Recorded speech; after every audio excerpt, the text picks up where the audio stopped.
열왕기하 9장 1절부터 37절의 말씀을 보시고 하나님의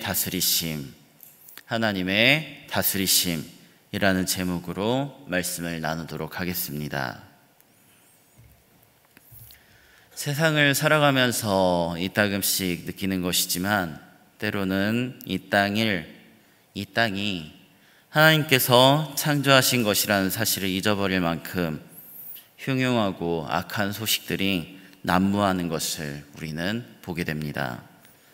그러나 악하고 무질서하게 이 세상이 돌아가는 것처럼 보이지만 사실 이 세상은 모두 하나님의 통치 아래, 하나님의 질서 아래 있습니다.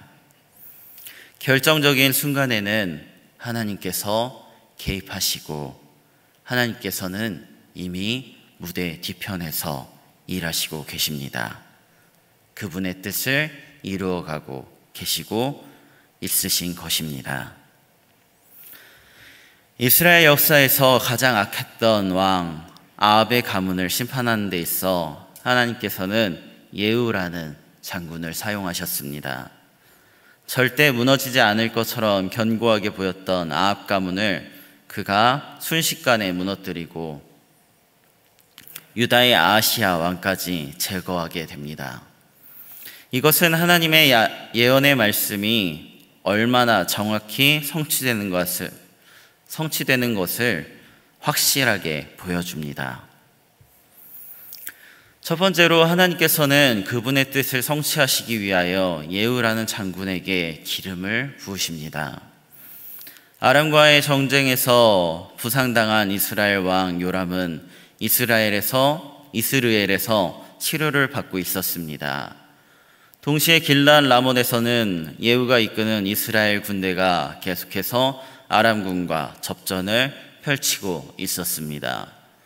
오늘 본문 말씀을 보시면 그때 엘리사는 아직 젊은 선지자의 한 제자를 불러서 예후에게로 가서 기름을 부어 이스라엘의 왕으로 삼으라 라고 지시하게 됩니다. 엘리사는 이 일을 지시하면서 다른 장군들이 못 보도록 예후를 장막 안으로 데리고 들어가 거기서 왕으로 기름 부으라 라고 지시합니다. 왕이 아직 살아있는데 다른 사람에게 기름을 붓는 것은 왕에 대한 반역이기 때문입니다. 그렇기 때문에 극도로 조심할 필요가 있었습니다. 그리고 기름을 붓자마자 지체하지 말고 즉시 도망치라 라고 지시하게 됩니다. 예후가 새 왕이 되었다는 소문을 퍼뜨릴까 두려워 그 선지자의 제자를 죽일 수도 있었기 때문입니다. 그래서 그 제자는 들은 말씀 그대로 행하고 바로 도망칩니다. 본문 11절의 말씀을 제가 대신하여 읽겠습니다. 예후가 나와서 그의 주인의 신복들에게 이르니 한 사람이 그에게 묻되 평안하냐? 그 미친 자가 무슨 까닭으로 그에게 왔더냐? 대답하되 그대들이 그 사람과 그가 말한 것을 알리라 하더라. 아멘. 그렇게 예후가 장막 밖으로 나오자 그의 동료들과 부하들이 우르르 몰려들어서 도대체 그 선지자의 제자가 무슨 메시지를 은밀하게 전달하러 왔는지 궁금해하면서 묻습니다. 예후는 처음에는 대답을 하지 않으려 했지만 무리가 말해달라고 강력하게 요청하자 선지자의 제자가 해준 이야기를 모두 전달합니다. 기름을 부어 이스라엘 왕으로 삼는다. 너의 주 아합을 치라. 아합에게 속한 모든 남자는 내가 다 멸절하리라. 이스라엘에서 개들이 이세벨을 먹을 것이다. 이 이야기를 들은 예후의 동료들과 부하들은 즉시 예후를 왕으로 추대하게 됩니다. 이것을 보면 이스라엘 왕에 대한 불만이 신하들 사이에 가득했고 예후가 이미 동료들과 부하들에게 리더로서 인정받고 있었음을 의미합니다. 하나님은 이 모든 상황을 이미 다 아시고서 예후를 사용하신 것입니다. 하나님은 예후를 왕으로서 세우시며 분명한 사명을 주셨습니다. 아합을 쳐서 하나님의 종들의 피를 이세벨에게 갚아주라 라는 것이었습니다. 7절의 말씀입니다. 너는 내 주 아합의 집을 치라. 내가 나의 종 곧 선지자들의 피와 여호와의 종들의 피를 이세벨에게 갚아주리라. 이제 아합의 가문은 예후를 통하여 하나님의 심판을 당하게 될 것입니다. 두 번째로 하나님의 뜻이 말씀 그대로 이루어지기 시작하여 이스라엘의 왕 요람이 죽게 됩니다. 예후는 먼저 이 쿠데타 소식이 외부로 알려지지 못하게 철저한 함구령을 내린 다음 그 즉시 군대를 이끌고 요람 왕이 있는 이스라엘 성으로 달려갑니다. 그때 망대에 있던 파수꾼이 예후의 군대가 질풍처럼 달려오는 것을 보고 요람 왕에게 즉시 보고하자 요람 왕은 왕인 자신의 명령도 없이 무슨 군대가 오는 것인지 궁금하여 사자를 보내라 라고 지시하게 됩니다. 본문 17절의 말씀입니다. 본문 17절의 말씀입니다. 제가 대신하여 읽겠습니다. 이스라엘 망대에 파수꾼 하나가 서 있더니 예후의 무리가 오는 것을 보고 이르되 내가 한 무리를 보나이다 하니 요람이 이르되 한 사람을 말에 태워 보내어 맞이하여 평안하냐 묻게 하라 하는지라. 아멘. 평안하냐 라고 묻는 이 질문은 단순한 인사가 아니라 상황이 어떤지 체크하는 것이었습니다. 일은 다 잘 되었느냐, 전쟁에서 이겼느냐 라는 질문입니다. 전쟁터에서 많은 군대가 돌아오는 것으로 보아 완벽한 승리가 아니면 패배가 분명한 것이기 때문입니다. 한 사자가 와서 질문하니까 예후는 사납게 외칩니다. 평안히 내게 상관이 있느냐, 내 뒤로 물러나라. 이 말은 더 이상 요람의 부하로 예후 자신에게 저항하지 말고 자기의 수하로 들어오라는 말입니다. 왕의 사자는 단번에 상황을 짐작하고 즉시 예후의 편으로 돌아서게 됩니다. 나갔던 사자가 돌아오지 않자 요람은 다시 한번 한 사람을 또 보내게 됩니다. 하지만 똑같이 그 상황이 반복됩니다. 이렇게 예후는 왕이 2번씩이나 보낸 사자들을 차례로 자기 편에 흡수한 뒤 폭풍처럼 계속 진군을 합니다. 마침내 예후의 군대가 성벽 바로 앞까지 왔는데 성벽 위에서 그들이 예후의 군대라는 것을 알아차린 파수꾼이 이것을 왕에게 보고합니다. 20절의 말씀입니다. 20절의 말씀입니다. 파수꾼이 또 전하여 이르되 그도 그들에게까지 갔으나 돌아오지 아니하고 그 병거 모는 것이 nim시의 손자 예후가 모는 것 같이 미치게 모나이다 하니. 아멘. nim시의 손자 예후가 모는 것 같이 미치게 모나이다 라고 하는데 이것은 예후가 이끄는 군대의 기세가 얼마나 대단했는가를 짐작하게 해주는 표현입니다. 이스라엘의 최고의 용장이었던 이 당시 이스라엘의 최고의 용장이었던 예후가 무슨 일로 왕의 명령도 없이 저렇게 전선을 이탈하여 맹렬히 군대를 이끌고 달려오는지 궁금해진 요람 왕은 더 이상 기다리지 못하고 유다 왕 아하시야와 더불어 직접 병거를 끌고 나가 예후를 맞이하게 됩니다. 21절로 22절의 말씀입니다. 요람이 이르되 메우라 하매 그의 병거를 메운지라. 이스라엘 왕 요람과 유다 왕 아하시야가 각각 그의 병거를 타고 가서 예후를 맞을세. 이스라엘 사람 나봇의 토지에서 만나매 요람이 예후를 보고 이르되 예후야 평안하냐 하니 대답하되 내 어머니 이세벨의 음행과 술수가 이렇게 많으니 어찌 평안이 있으랴 하더라.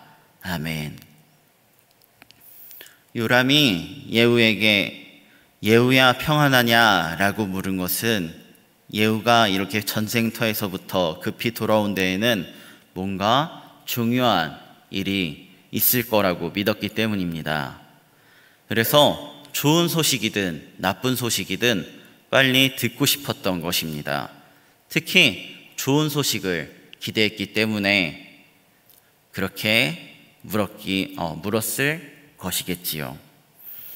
그러나 그 즉시 요람이 전혀 생각지도 못했었던 끔찍한 대답이 돌아옵니다. 내 어머니 이세벨의 음행과 실수가 이렇게 많으니 어찌 평안이 있으랴. 요람은 적들과의 전쟁만 걱정하며 평안이냐고 물었지만 진짜 평안을 깨는 것은 이세벨의 사악함과 온 땅에 넘치는 우상 숭배 때문이라는 말입니다. 이 대답을 듣는 순간 요람은 이제야 비로소 사태를 파악하고 반역이라고 외치며 급히 말머리를 돌리려 했지만 이미 때는 늦었습니다. 예후의 화살이 번개처럼 날아 그의 등에 명중하고 심장을 꿰뚫었습니다. 23절과 24절의 말씀입니다. 요람이 곧 손을 돌이켜 도망하며 아하시아에게 이르되 아하시아여 반역이로다 하니 예후가 힘을 다하여 활을 당겨 요람의 두 팔 사이를 쏘니 화살이 그의 염통을 꿰뚫고 나오매 그가 병거 가운데 엎드러진지라. 아멘. 이렇게 해서 아합의 아들 요람은 전혀 예상치 못하게 자기의 부하 예후의 반역으로 죽임을 당하고야 말았습니다. 그런데 예후와 요람이 마주한 곳이 어디였습니까? 공교롭게도 나봇의 토지였습니다. 이것은 결코 우연이 아니었습니다. 예후는 요람의 시체를 나봇의 밭에 던지라고 지시하면서 하나님의 예언의 말씀을 상기시킵니다. 25절과 26절의 말씀을 함께 읽으시겠습니다. 본문 25절과 26절의 말씀입니다. 예후가 그의 장관 빗갈에게 이르되 그 시체를 가져다가 이스라엘 사람 나봇의 밭에 던지라. 내가 기억하려니와 이전에 너와 내가 함께 타고 그의 아버지 아합을 쫓았을 때에 여호와께서 이같이 그의 일을 예언하셨느니라. 여호와께서 말씀하시기를 내가 어제 나봇의 피와 그의 아들들의 피를 분명히 보았노라. 여호와께서 또 말씀하시기를 이 토지에서 내게 갚으리라 하셨으니 그런즉 여호와의 말씀대로 그의 시체를 가져다가 이 밭에 던질지니라 하는지라. 아멘. 나봇의 토지는 요람의 아버지 아합의 죄악이 가장 분명하게 드러났던 곳입니다. 아합은 하나님의 말씀을 지키느라 토지를 팔지 않았던 나봇을 이세벨의 계략으로 말미암아 죽이고 그의 땅을 빼앗았습니다. 하나님은 그때 분명히 심판을 선포하셨습니다. 열왕기상 21장 19절의 말씀을 제가 읽어드리겠습니다. 너는 그에게 말하여 이르기를 여호와의 말씀이 내가 죽이고 또 빼앗았느냐고 하셨다 하고 또 그에게 이르기를 여호와의 말씀이 개들이 나봇의 피를 핥은 곳에서 개들이 내 피 곧 내 몸의 피도 핥으리라 하였다 하라. 아멘. 엘리야가 와서 아합에게 이 말씀을 선포할 때 예후와 빗갈도 거기 있으면서 같이 들었다는 것입니다. 그리고 그 예언은 아합의 자식대에 와서 무섭도록 정확하게 이루어졌습니다. 예후는 자신이 요람을 죽여 그곳에 던짐으로써 이것이 단순한 쿠데타가 아니라 하나님의 심판이라는 사실을 모두에게 알려준 것입니다. 하나님은 악한 자가 자신의 힘을 이용하여 약한 사람을 억울하게 죽인 것을 그 세대가 지난 후에도 잊지 않고 심판하셨습니다. 하나님은 이처럼 그분의 말씀을 잊지 않고 좋은 것이든 나쁜 것이든 지키시는 분이십니다. 그러므로 우리도 지금 당장 하나님의 공의가 이루어지지 않는다고 답답해하거나 실망할 것이 없습니다. 하나님은 반드시 죄에 대한 값을 물으시고 악을 심판하실 것입니다. 그때가 언제가 될지는 모르지만 반드시 이루어질 것입니다. 하나님을 속일 수는 없기 때문입니다. 그러므로 우리에게 중요한 것은 혹시 하나님의 말씀대로 살다가 손해를 보더라도 당장 악이 득세하는 것 같더라도 말씀대로 사는 것입니다. 지금 당장의 이익만을 바라보며 악을 행하는 것이 아니라 하나님의 공의를 믿고 그분의 신실하심을 믿으며 끝까지 말씀을 쫓아 행하시는 저와 성도님들이 되시길 바랍니다. 이어서 27절의 말씀입니다. 요람이 죽는 것을 바로 옆에서 목격한 유다왕 아하시야는 혼비백산하여 도망하지만 예후는 그를 쫓아가서 죽여버립니다. 유다왕 아하시야가 이를 보고 정원의 정자길로 도망하니 예후가 그 뒤를 쫓아가며 이르되 그도 병거 가운데서 죽이라 하매 이블르암 가까운 구르 비탈에서 치니 그가 무기토까지 도망하여 거기서 죽은지라. 아멘. 순식간에 북이스라엘과 남유다의 왕 2명이 모두 예후의 손에 죽고야 말았습니다. 아하시야는 아합의 외손자였는데 마침 그 자리에 같이 있다가 예후의 손에 죽게 되고야 만 것입니다. 이것은 아합의 후손들에 대한 하나님의 심판이 이루어진 것을 의미합니다. 그러므로 아하시야가 그 자리에 있었던 것은 어떠한 우연이나 재수가 없었던 것이 아니라 하나님의 심판이 이루어지는 하나님의 섭리였던 것을 말합니다. 이제 마지막으로 하나님께서는 악한 왕후 이세벨을 심판하십니다. 아합의 아내 이세벨은 남편을 뒤에서 조종하며 이스라엘이 하나님을 배반하도록 하는데 주도적인 역할을 했던 악녀였습니다. 이제 예후의 반란군이 쳐들어와서 죽음을 눈앞에 두었지만 이세벨은 끝까지 당당했습니다. 치장까지 예쁘게 하고 나와 예후를 맞이합니다. 본문 30절과 31절의 말씀을 함께 읽으시겠습니다. 30절과 31절의 말씀을 함께 읽으시겠습니다. 예후가 이스라엘에 오니 이세벨이 듣고 눈을 그리고 머리를 꾸미고 창에서 바라보다가 예후가 문에 들어오매 이르되 주인을 죽인 너 시므리여 평안하냐 하니. 아멘. 이 말씀은 이세벨이 예후를 시므리에 비유하며 조롱하고 있는 말씀입니다. 시므리는 쿠데타로 집권했다가 아합의 아버지인 오므리에게 7일 만에 진압되어 죽은 옛날 이스라엘의 왕이었습니다. 그러니까 예후도 시므리처럼 곧 죽고 말 것이라고 저주를 한 것입니다. 그러나 이 순간 이세벨의 측근들조차 더 이상 충성을 바치지 않게 되었습니다. 32절과 33절의 말씀을 제가 읽어드리겠습니다. 예후가 얼굴을 들어 찬응을 향하고 이르되 내 편이 될 자가 누구냐 하니 두어 내시가 예후를 내다보는지라. 이르되 그를 내려 던지라 하니 내려 던짐에 그의 피가 담과 말에게 튀더라. 예후가 그의 시체를 밟으니라. 아멘. 조금 전까지도 그녀를 섬기던 내시들이 예후의 말 한마디에 이세벨을 성 위에서 내던졌고 높은 데서 떨어진 그녀의 유편이 사방으로 튀었습니다. 그 시체는 예후의 말발굽에 짓밟혔고 결국 들짐승들이 다 먹고 형체를 알아볼 수가 없을 정도가 되었습니다. 그리고 이 끔찍한 죽음은 하나님의 심판이 단 한마디의 어긋남도 없이 그대로 이루어진 것을 우리는 알 수 있습니다. 마지막 35절과 37절의 말씀을 함께 읽으시도록 하겠습니다. 35절부터 37절의 말씀입니다. 가서 장사하려 한즉 그 두 골과 발과 그의 손 외에는 찾지 못한지라.